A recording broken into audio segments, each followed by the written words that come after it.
Hi, good morning, everybody. Today I'm going to introduce something which would be interesting for you. That is regarding hotel management or hospitality management. Both are the same. Hospitality, what is hospitality? നമ്മൾ മലയാളത്തിൽ ഇംഗ്ലീഷിൽ ഞാൻ സംസാരിക്കും കേട്ടോ, ശ്രദ്ധിച്ചിരിക്കുക. Hospitality എന്ന് പറഞ്ഞാൽ ആതിഥേയത്വം എന്നുള്ളതാണ്. അതിഥിയെ നമ്മൾ സ്വീകരിക്കുന്നില്ലേ? നമ്മുടെ ഭവനത്തിൽ ഒരു അതിഥി വരികയാണെങ്കിൽ നമ്മൾ അയാളെ മാന്യമായിട്ടുള്ള രീതിയിൽ സ്വീകരിക്കും. അതിനാണ് ഹോസ്പിറ്റാലിറ്റി എന്ന് നമ്മൾ ഇംഗ്ലീഷിൽ പറയുന്നു. ആതിഥേയത്വം എന്ന് മലയാളത്തിലും പറയും. അപ്പോൾ ഈ ആതിഥേയത്വം നമ്മളെ സംബന്ധിച്ച് വളരെയധികം ചിന്തിക്കേണ്ട ഒരു കാര്യമാണ്. പ്രത്യേകിച്ച് നമ്മൾ കേരളത്തിലെ ആളുകൾ, കേരളത്തിൽ നിന്നല്ല, പൊതുവെ നമ്മുടെ ഇന്ത്യക്കാർ, കേരളക്കാർ മാത്രം, മലയാളികൾ മാത്രമല്ല, അല്ലാത്തവരും നല്ല ആതിഥേയത്വമുള്ളവരാണ്. നമ്മൾ തമിഴ്നാട്ടിൽ ചെല്ലുന്നു, വളരെയധികം ആതിഥേയത്വമുള്ളവരാണ് അവർ. നമ്മൾ ആന്ധ്രയിൽ ചെല്ലുന്നു, അവരും ഇത്. നമ്മൾ നോർത്തിൽ എവിടെയെങ്കിലും ഒരു സ്ഥലത്ത് ചെല്ലുന്നു, അവിടുത്തെ ഒരു ഭവനത്തിൽ പോകുന്നു, വളരെ നല്ല ആതിഥേയത്വമുള്ളവരാണ് അവരും. അങ്ങനെ പൊതുവെ ഭാരതീയർ ആതിഥേയത്തിൽ ഏറ്റവും അധികം മുൻപന്തിയിൽ നിൽക്കുന്ന വ്യക്തികളാണ്. സമയത്ത് ഞാൻ യൂറോപ്പിലുണ്ടായിരുന്ന ആളാണ്. ഞാൻ യൂറോപ്പിൽ പഠിച്ചതാണ്. എൻ്റെ ഹോസ്പിറ്റാലിറ്റി മാനേജ്മെൻറ്റ് ഞാൻ യൂറോപ്പിലാണ് ആദ്യം പഠിച്ചത്. പിന്നീട് ഞാൻ നാട്ടിലേക്ക് വന്നു. ഇവിടെ നിന്ന് ഞാൻ എൻ്റെ PhD വരെ പഠിച്ചു മാനേജ്മെൻറ്റ് സ്റ്റഡീസിൽ. ഞാനൊരു അധ്യാപകനായിരുന്നു. പിന്നീട് ഞാൻ സാധാരണ അധ്യാപകനായിരുന്നു. പിന്നീട് എന്നെ പ്രൊമോട്ട് ചെയ്ത് ഞാൻ പ്രിൻസിപ്പൽ വരെ ആയി, ഹോസ്പിറ്റാലിറ്റി മാനേജ്മെൻറ്റ് ഇൻസ്റ്റിറ്റ്യൂഷൻ. അങ്ങനെ ആണ് ഞാൻ ഈ ഹോസ്പിറ്റാലിറ്റി അതിനെക്കുറിച്ച് പൊതുജനങ്ങൾക്ക്, അറിവില്ലാത്തവർക്ക്, ഇന്നത്തെ യുവതലമുറയ്ക്ക് ഒക്കെ ഒന്ന് ബോധ്യമാക്കി കൊടുക്കാമെന്ന് വിചാരിച്ചാണ് ഇങ്ങനെ ഒരു ടോക്ക് ഞാൻ ഇപ്പോൾ ചെയ്യുന്നത്.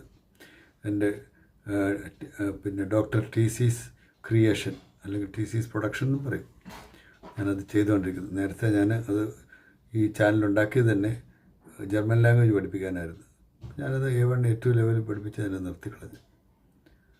ഇപ്പോൾ ഞാൻ ഇനി ഹോസ്പിറ്റാലിറ്റി മാനേജ്മെൻറ്റിനെ പറ്റി ഒരു ചാനൽ തുടങ്ങാമെന്ന് ഞാൻ വിചാരിക്കണം. ഇത് ഇതിൽ തീസിസ് ക്രിയേഷൻ തന്നെയായിരിക്കും, അങ്ങനെ തന്നെ പോകും. അപ്പോൾ അതിനുവേണ്ടിയാണ് ഞാനിപ്പോൾ ഇതൊരു ഇൻട്രൊഡക്ഷനായിട്ട് ഞാനിത് പറയുകയാണ്. അപ്പോൾ ഈ ഹോസ്പിറ്റാലിറ്റി മാനേജ്മെൻറ്റ് അല്ലെങ്കിൽ ഹോട്ടൽ മാനേജ്മെൻറ്റ് എന്ന് പറയുന്നത് വളരെയധികം ഇന്ന് ഒത്തിരി ആളുകൾ, ഒത്തിരി സ്റ്റുഡൻസ് അതിൽ ഇൻട്രസ്റ്റ് എടുക്കുന്ന ഒരു പ്രൊഫഷനാണ്. കാരണം നമുക്ക് ഇത് പഠിച്ചു കഴിയുമ്പോൾ, ഈ ഒരു ഹോസ്പിറ്റാലിറ്റി മാനേജ്മെൻറ്റ് കോഴ്സ് പഠിച്ചു കഴിയുമ്പോൾ തന്നെ നമുക്ക് ഒത്തിരി അധികം ഐഡിയകൾ കിട്ടും. ഞാൻ ആതിഥേയത്തെ പറ്റി പറഞ്ഞില്ലേ, അപ്പോൾ ഒരു വീട് മെയിൻറ്റെയിൻ ചെയ്യുക, ഹൗസ് കീപ്പിംഗ് എന്ന് പറയുന്ന ഒരു സബ്ജക്റ്റിൽ അത് പഠിപ്പിക്കുന്നുണ്ട്. ഹൗസ് കീപ്പിംഗ് അല്ലെങ്കിൽ പിന്നെ ഫുഡ് ആൻഡ് ബെവറേജ് സർവീസ്, അതിനകത്ത് നമ്മൾ സർവീസിനെ കുറിച്ചാണ് പറയുന്നത്. ഒരു റെസ്റ്റോറൻറ്റിൽ വരുന്ന ഒരു ഗസ്റ്റിനെ എങ്ങനെ സ്വീകരിക്കാം, അദ്ദേഹത്തെ ആനന്ദിപ്പിക്കാം, അദ്ദേഹത്തിന് ആവശ്യമുള്ള ഭക്ഷണം നമ്മൾ കൊടുക്കുന്നു. അങ്ങേർക്ക് അതിനെക്കുറിച്ച് അറിയത്തില്ലെങ്കിൽ അതിനെപ്പറ്റി പറഞ്ഞ് മനസ്സിലാക്കുക. ഇന്ന ഫുഡ് നല്ലതായിരിക്കും എന്ന് റെക്കമെൻഡ് ചെയ്യത്തക്ക രീതിയിലുള്ള അറിവ് പറഞ്ഞു കൊടുക്കുന്ന ആ വ്യക്തിക്ക് വേണം. അത് ഹോസ്പിറ്റാലിറ്റി മാനേജ്മെൻറ്റ് പഠിച്ച ഒരു വ്യക്തിയായിരിക്കും. അങ്ങനെ അയാളെ നമ്മൾ തൃപ്തനാക്കുകയാണ്, അല്ലെങ്കിൽ തൃപ്തിയാക്കുകയാണ് ചെയ്യുന്നത്. സമയത്ത് അവർക്ക് ആവശ്യമുള്ള ഭക്ഷണം നമ്മൾ കൊടുക്കുന്നു. അല്ലെങ്കിൽ ഹോട്ടലിൽ ഒരാൾ കയറി വരുന്നു, അയാൾക്കൊരു റൂം വേണം.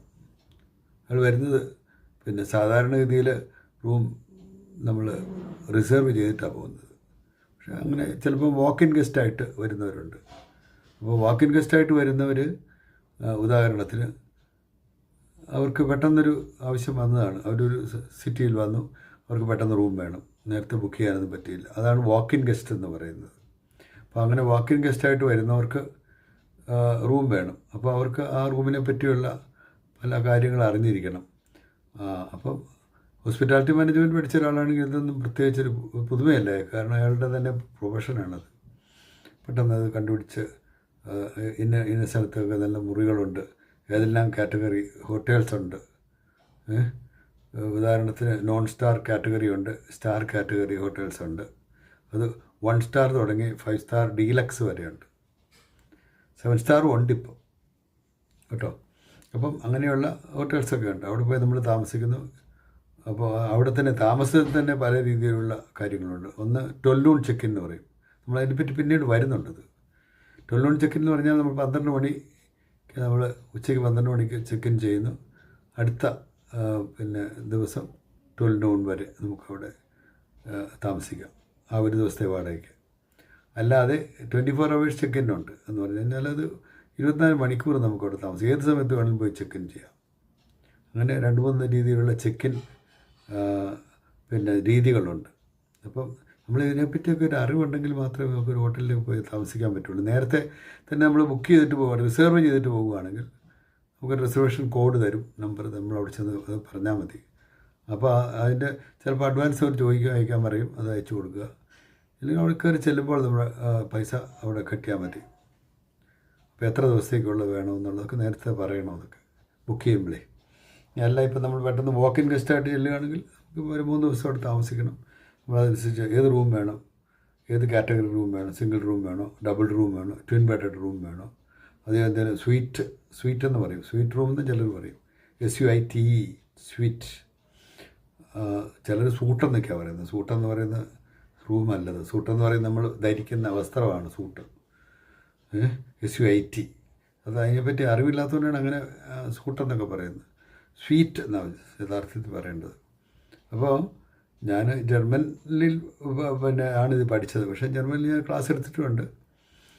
ഇംഗ്ലീഷിൽ ക്ലാസ് എടുക്കും, മലയാളത്തിൽ ഇപ്പം ഞാൻ പറഞ്ഞുകൊണ്ടിരിക്കുന്നത്. അങ്ങനെ ഈ ഭാഷയിലൊക്കെ എനിക്ക് അറിവുള്ളത് കൊണ്ട് ഞാൻ പറഞ്ഞു തരുന്നു. നിങ്ങൾ ചിന്തിക്കേണ്ട ഒരു കാര്യം, നിങ്ങൾ ഹോട്ടൽ മാനേജ്മെൻറ്റിനെ പറ്റി അല്ലെങ്കിൽ ഹോസ്പിറ്റാലിറ്റി മാനേജ്മെൻറ്റിനെ പറ്റി അറിയണമെന്ന് ആഗ്രഹമുണ്ടെങ്കിൽ എൻ്റെ ചാനൽ നിങ്ങൾ സബ്സ്ക്രൈബ് ചെയ്ത് മുന്നോട്ട് പോവുക. അപ്പോൾ പല കാര്യങ്ങൾ ഞാൻ ഇൻട്രൊഡ്യൂസ് ചെയ്ത് അത് ഭംഗിയായിട്ട് നിങ്ങൾക്ക്